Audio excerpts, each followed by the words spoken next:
Belette, un conte suivi d'une chanson de et par Serge Cazeneuve.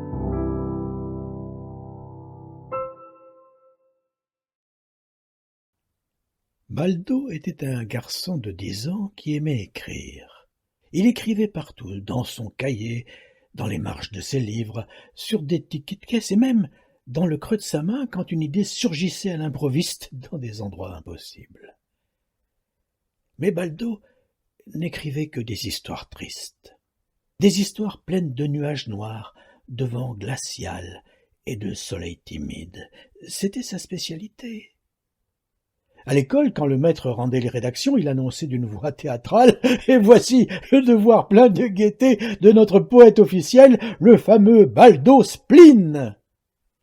Et la classe riait, mais jamais méchamment. On les connaissait, ces histoires à faire pleurer les pierres.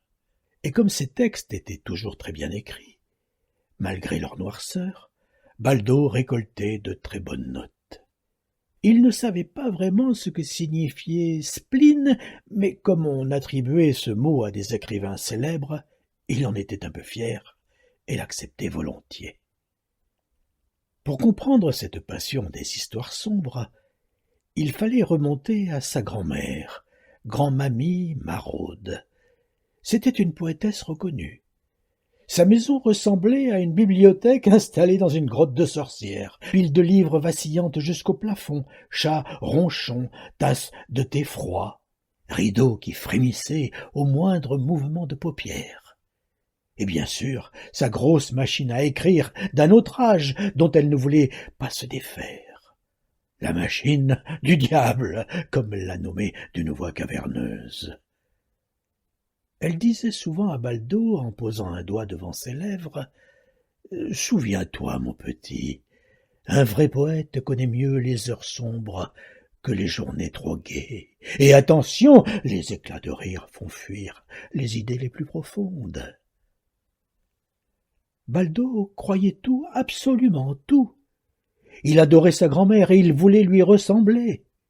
Alors il notait ses phrases dans un petit carnet, comme si c'était des règles sacrées, être sérieux, penser fort à des choses tristes, ne jamais trop exprimer son bonheur. Ce qu'il ne savait pas, c'est que grand-mamie Maraude jouait un rôle, comme une actrice d'art dramatique. Elle adorait exagérer, se rendre mystérieuse, se faire passer pour un fantôme, rien que pour l'amuser. Ce dont elle ne se rendait pas compte, c'est que Baldo, lui, prenait tout cela très au sérieux. Un matin d'automne, grand-mamie Maraude s'endormit pour de bon. Les adultes expliquèrent à Baldo qu'elle était partie rejoindre les nuages qu'elle avait tant aimé décrire dans son œuvre. Le garçon pleura doucement, sans un mot. Les vrais poètes, pensait-il, pleuraient en silence. Le soir venu, il voulut écrire un poème très triste, le plus mélancolique qu'il ait jamais écrit. Il s'assit, prit son stylo, ouvrit son cahier. Rien. Pas de phrases sombres, pas d'image brumeuse, pas le moindre morceau de spleen. Pire, sa main toute seule dessina un cœur, un gros cœur plein de tendresse, alors qu'il voulait des orages de chagrin. C'était comme si, en s'envolant, grand-mamie Maraude avait emporté toutes ses idées noires. Comme si elle voulait qu'il pense à autre chose, qu'il soit libre d'être ce qu'il était vraiment, pas une copie. S'il avait tendu l'oreille, peut-être l'aurait-il entendu lui souffler « Allez, mon petit, il est temps d'être toi. » Baldo, lui, se sentait perdu, sans tristesse. Qui était-il? Alors il décida d'aller marcher. Il faisait mauvais, la pluie glissait dans son cou, mais cela lui convenait très bien. Il arriva au parc, près de l'école, les mains au fond des poches, la tête lourde de questions. Sous un toboggan, à l'abri de la pluie battante, une petite fille parlait à un vieux parapluie cassé. « Tu dois avoir froid, mon pauvre, » murmurait-elle. « Bouge pas, on va te réparer. » Baldo s'arrêta net. Tu parles au parapluie ?» La petite fille leva les yeux. Ils étaient brillants comme les étoiles les nuits sans lune. « Bien sûr, ils ont besoin d'être rassurés, eux aussi. Moi, c'est Belette. »« Belette ?» répéta Baldo. « Oui, les belettes se faufilent partout, même entre les ennuis. Fred Belette !» Elle montra Baldo du bout du parapluie. « Et toi, c'est comment ?»« Baldo. »« Et qu'est-ce que tu fais sous la pluie ?» Il hésita.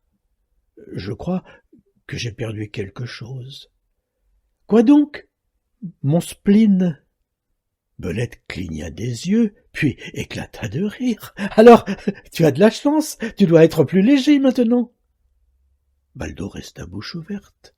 « Tu ressembles à mon poisson rouge quand je le nourris. Viens, aide-moi à réparer ce parapluie, peut-être qu'on pourra réparer un peu de ton cœur aussi. » Baldo sentit quelque chose sautiller dans sa poitrine, comme un petit écureuil. Il lui vint un sourire. Un vrai. Il y avait bien longtemps que ça ne lui était pas arrivé. Dès ce jour-là, Baldo et Belette ne se quittèrent plus. Ils réparaient tout. Jouets cassés, peluches oubliées, crayons trop courts, gommes toutes mâchouillées. Belette disait que tout le monde avait le droit d'être recousu, même les gens. Et Baldo se mit à écrire de nouvelles histoires. Des histoires pleines de soleil, de rire, de gouttes de pluie qui refusent de tomber sur la tête des gens, d'arbres qui chantent et qui jouent aux marionnettes avec leurs branches. Lui qui si longtemps avait eu le cœur lourd, le trouvait à présent tout léger et tout petit, pas plus gros qu'une noisette. Et dans cette noisette, une belette s'y était logée tout entière. Un soir, en rangeant leur boîte à outils, Baldo demanda « Belette, et si un jour tu partais, loin, très loin ?» Belette fit une moue, réfléchit, puis dit « Alors tu serais triste, oui, mais seulement un moment. » Elle posa une main sur son épaule. « Parce que maintenant tu sais quelque chose d'important. Rien n'est tout blanc ou tout noir, ou tout triste, ou tout gai. » Elle sortit une noisette de sa poche. « Tiens, pour ne pas l'oublier. » Baldo referma les doigts sur la noisette, comme sur un trésor. Baldo comprit ce jour-là que sa grand-mère aurait sûrement voulu lui dire « On peut aimer quelqu'un sans porter sa tristesse. On peut écrire des choses belles sans avoir le cœur brisé. On peut grandir en laissant entrer le soleil. » Depuis ce jour, Baldo ne chercha plus jamais son spleen. Il sait qu'il peut revenir, mais aussi repartir, et qu'un joli sourire peut surgir à tout moment, comme celui d'une belette, un jour de mauvais temps.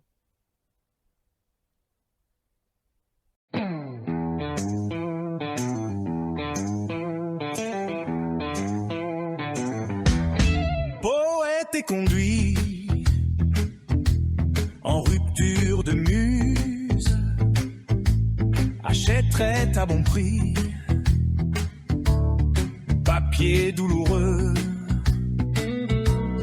noir ou blanc d'écume, qu'importe sa couleur, s'il s'est noyé de pleurs, les yeux de mes lecteurs. Par pitié, aidez-moi à retrouver mon spleen. J'ai perdu la tête, je n'ai plus la foi. Le malheur m'a quitté, j'ai rencontré Belette.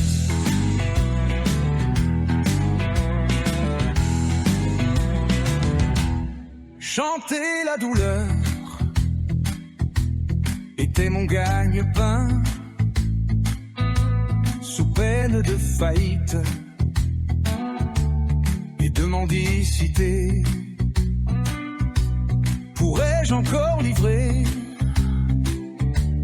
aux éditions de la mort des vers à se pendre aux branches des sycomores? C'est ma chanson. J'ai perdu la tête, je n'ai plus la foi. Le malheur m'a quitté, j'ai rencontré Beulette. C'est le cœur brisé sous ma petite laine que je troque Rimbaud, Apollinaire et Verlaine pour un soleil d'été et des rires d'enfants. Quitter le monde des morts pour celui des vivants. Je l'avoue, c'est ingrat de vous quitter ainsi, mais j'ai perdu la tête, je n'ai plus la foi. Le malheur m'a quitté, j'ai rencontré Beulette. Je l'avoue, c'est petit, le cœur comme une noisette. Il n'y a de place libre que pour ma Belette. Mais sûr que si elle me quitte, vous n'aurez pas longtemps à retrouver les copains, ma pauvre tête de clown blanc. C'est avec le sourire que finit ma chanson. J'ai perdu la tête, je n'ai plus la foi. Le malheur m'a quitté, j'ai rencontré Beulette.